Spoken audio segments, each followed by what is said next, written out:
सावी पाठशाला में आप सभी का स्वागत है। मैं सविता केमिस्ट्री में वैलेंसी टॉपिक लेकर आप सभी के लिए हाजिर हुई हूँ। केमिस्ट्री में जो वैलेंसी है, पहले तो हम समझ लें कि वैलेंसी होती क्या है। वैलेंसी का डायरेक्ट कनेक्शन है वैलेंस इलेक्ट्रॉन्स से। वैलेंस इलेक्ट्रॉन्स क्या होते हैं? हर एक एटम जो होता है उसके लास्ट ऑर्बिट में जितने भी नंबर ऑफ इलेक्ट्रॉन्स होते हैं वो कहलाते हैं वैलेंस इलेक्ट्रॉन्स। इसी से आपकी वैलेंसी शो होती है। जिस तरीके से हम अपने फैमिली मेम्बर्स से एक दूसरे से बॉन्डिंग के साथ कनेक्टेड रहते हैं, सबकी अपनी अपनी रिक्वायरमेंट फुलफिल करने के लिए, इसी तरीके से एटम्स भी अपनी रिक्वायरमेंट को फुलफिल करने के लिए दूसरे एटम्स के साथ बॉन्डिंग करते हैं और ये बॉन्डिंग जो है वो उनके वैलेंस इलेक्ट्रॉन्स के थ्रू होती है।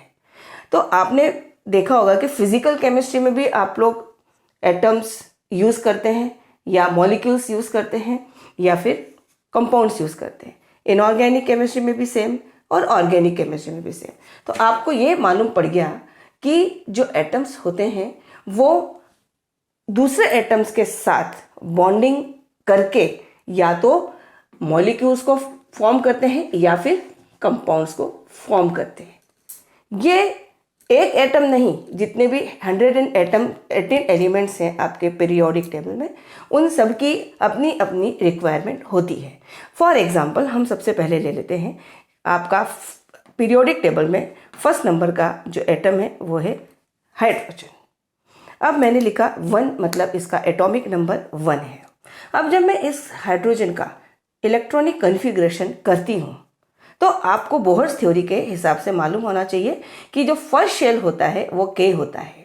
के शेल में या ऑर्बिट में आपके मैक्सिमम 2 इलेक्ट्रॉन्स होना चाहिए, पर हाइड्रोजन का एटॉमिक नंबर 1 है तो आपको ये मालूम है कि इसमें नंबर ऑफ इलेक्ट्रॉन्स कितने होंगे हाइड्रोजन में? इसमें नंबर ऑफ इलेक्ट्रॉन्स होंगे हाइड्रोजन में 1। अब आप कहेंगे कि के शेल में 2 होना चाहिए, उसके पास तो 1 इलेक्ट्रॉन है, तो अभी ये कैसे क्या करेगा?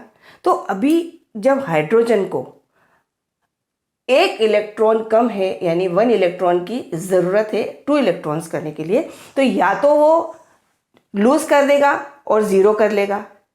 तो लूज़ करके 0 करेगा तो आप कहेंगे कि के में 2 कैसे हो गए?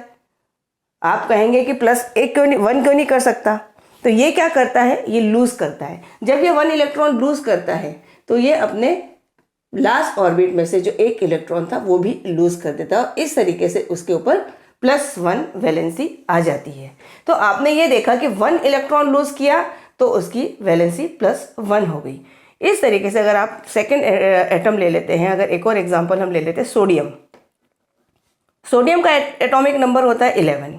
अब इसके केस में अगर हम इसका इलेक्ट्रॉनिक कन्फिग्रेशन करते हैं तो के ऑर्बिटल में के शेल में ऑर्बिटल में हमने 2 इलेक्ट्रॉन्स रखे। एल में आपने रखे कितने? 8, क्योंकि बोहर्स की थ्योरी के हिसाब से के शेल फर्स्ट शेल है, एल शेल सेकंड शेल है और एम शेल थर्ड शेल है, जिसमें मैक्सिमम 18 इलेक्ट्रॉन होना चाहिए। पर अगर वो लास्ट ऑर्बिट है तो उसमें मैक्सिमम 8 इलेक्ट्रॉन रह सकते हैं, जिसको हम ये कहते हैं ऑक्टेट। हम कहते हैं कि ये अपना ऑक्टेट कंप्लीट करने के लिए इलेक्ट्रॉन लूज करता है कि गेन करता है, इस तरीके से हम समझते हैं। तो सोडियम के केस में हमने कहा इलेक्ट्रॉन्स कितने हैं? 11। टोटल इलेक्ट्रॉन्स कितने? 11 हैं। तो जब मैं कहूँगी के में 2 चले गए, एल में 8 चले गए, तो आपके बचे कितने? ओनली 1 इलेक्ट्रॉन इधर बाकी है। तो अब आप क्या कहेंगे? आप क्या करेंगे ऐसा कि इसको कोई 7 इलेक्ट्रॉन्स लाके दे, 7 इलेक्ट्रॉन्स कोई इसको डोनेट करे, और क्या ये 8 इलेक्ट्रॉन कर सकता है, ऑक्टेट कंप्लीट कर सकता है? No, never. तो आप इसे कहेंगे कि ये अपना ऑक्टेट कंप्लीट करने के लिए ये जो 1 इलेक्ट्रॉन है उसको क्या कर देगा? लूज कर देगा। इसको जैसे ही ये लूज करता है तो ये बन जाता है Na+। तो आपने क्या देखा कि हाइड्रोजन के केस में वैलेंस इलेक्ट्रॉन 1 थे और सोडियम के केस में भी वैलेंस इलेक्ट्रॉन्स 1 है। अभी मैं कहूँगी कि हाइड्रोजन की वैलेंसी कितनी होती है, तो आपने कहा +1। इसी तरीके से सोडियम के केस में मैंने कहा कि सोडियम की वैलेंसी होती है +1।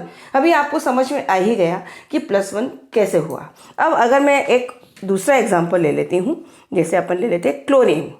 क्लोरीन के केस में अपन अलग तरीके से इसका स्ट्रक्चर बनेगा। जिस तरीके से K में 2 है, ठीक है, 2 है, सेकेंड शेल में 8 है, ठीक है, लास्ट शेल में कितने बच रहे हैं इसके? 7 इलेक्ट्रॉन बच रहे हैं। तो इन इलेक्ट्रॉन्स को आपने क्या कह दिया? Valence electrons. जब ये वैलेंस इलेक्ट्रॉन 7 हैं तो अब इसी से मैंने कहा था कि वैलेंस इलेक्ट्रॉन्स से ही आपकी वैलेंसी बनती है।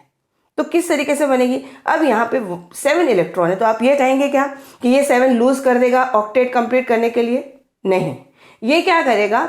एक इलेक्ट्रॉन गेन करेगा, एक इलेक्ट्रॉन को गेन करेगा। ये मैं माइनस चार्ज क्यों लगा रही हूँ? इलेक्ट्रॉन के ऊपर नेगेटिव चार्ज होता है और ये माइनस, यहाँ पे इलेक्ट्रॉन माइनस हुआ था और यहाँ पे इलेक्ट्रॉन प्लस होने वाला है।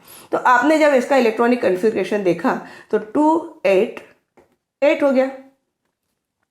लास्ट ऑर्बिट में इसके 8 इलेक्ट्रॉन हो गए। तो इसने अपना ऑक्टेट, क्लोरीन ने अपना ऑक्टेट कंप्लीट करने के लिए 1 इलेक्ट्रॉन को गेन किया।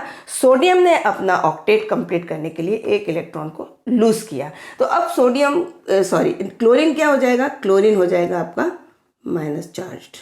तो 1 इलेक्ट्रॉन चूंकि इसने गेन किया है इसीलिए इसके ऊपर माइनस चार्ज लगेगा। अब आपको एक अलग ही एग्जांपल देते हैं। जैसे आपका हीलियम है। अब आप कहेंगे ये हीलियम क्या है भाई? हीलियम में क्या होता है? इसका एटॉमिक नंबर 2 है। जब आप इसके K शेल में रखते हैं तो आपको 2 इलेक्ट्रॉन आपने रख दिए।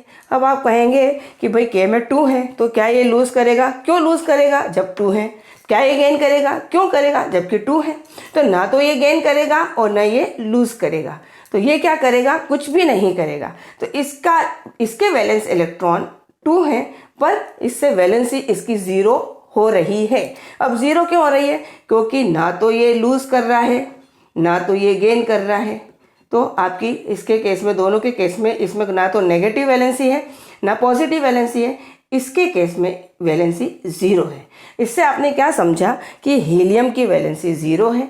तो हीलियम की वैलेंसी 0 इसीलिए है क्योंकि इसका लास्ट ऑर्बिट फुलफिल था, इसकी कोई रिक्वायरमेंट नहीं थी। इसीलिए इसको अपना एक ना तो इलेक्ट्रॉन लूज करना है और ना कोई इलेक्ट्रॉन इसको गेन करना है, इसीलिए इसकी वैलेंसी 0 होगी। तो अभी आपने क्या समझा कि हाइड्रोजन के केस में प्लस है, सोडियम के केस में भी प्लस वैलेंसी, क्लोरीन के केस में माइनस वैलेंसी और हीलियम के केस में 0 वैलेंसी। तो आपको एक चीज़ तो ये समझ में आ गई क्लियर कट कि जब भी लूज करते हैं इलेक्ट्रॉन तो उसकी वैलेंसी प्लस में होती है और जब भी इलेक्ट्रॉन्स गेन करते हैं तो उनकी वैलेंसी माइनस में होती है। और जब ना तो लॉस होता है और ना गेन होता है तो उसकी वैलेंसी 0 हो जाती है। आप हमेशा एक चीज़ ध्यान रखिएगा कि जो लास्ट ऑर्बिट में अगर इलेक्ट्रॉन 4 होते हैं जो कि कार्बन है, कार्बन के केस में लास्ट ऑर्बिट, क्योंकि इसका एटॉमिक नंबर है 6, तो कार्बन के केस में लास्ट ऑर्बिट में 4 इलेक्ट्रॉन्स हैं जो कि उसके वैलेंस इलेक्ट्रॉन्स हैं। तो अभी जब हम ये कहेंगे क्या ये लॉस करेगा, ये गेन करेगा, ये सेंटर में है, ये आपका सेंटर में। अगर मैं अप साइड में जाती हूँ, अप साइड में, तो हमेशा ध्यान रखिए कि 4 के अप साइड में जाते हैं तो हमेशा वैलेंसीज प्लस में बनती हैं और जब 4 के नीचे साइड में जाते हैं तो माइनस में वैलेंसीज बनती हैं। जिस तरीके से कार्बन के बाद आपका आ गया 7 नंबर पे नाइट्रोजन। तो नाइट्रोजन का जब एटॉमिक नंबर 7 है और आप इलेक्ट्रॉनिक कन्फिग्रेशन लिखते हैं तो ये हो जाता है 2 5। तो अभी क्या हो जाएगा? नाइट्रोजन के केस में वैलेंस इलेक्ट्रॉन क्या है आपके? 5 है। अब आप कहेंगे क्या करेगा, ये लूज करेगा 5? नो, ये 3 गेन करेगा। जब ये 3 गेन करेगा तो नाइट्रोजन के केस में वैलेंसी कितनी हो जाएगी? -3, या आप इसको ऐसे भी लिख सकते हैं -3। तो आपने ये समझ लिया। अब मतलब आपने जब कार्बन से नीचे जा रहे हैं तो वैलेंसी माइनस में होती जाएगी और ऊपर जाएंगे तो प्लस में वैलेंसी होती जाएगी। आपको अभी इतना क्लियर है। अगर आप बहुत अच्छे से समझ पाए हैं तो बहुत अच्छी बात है, और अगर आपको नहीं समझ में आता है तो आप मुझे क्वेरी डाल सकते हैं। मेरा मेल आईडी भी है और आप चाहें तो कमेंट बॉक्स में भी डाल सकते हैं। इसी के साथ मैं सविता आपको ये चैप्टर क्लोज करती हूँ। Thank you.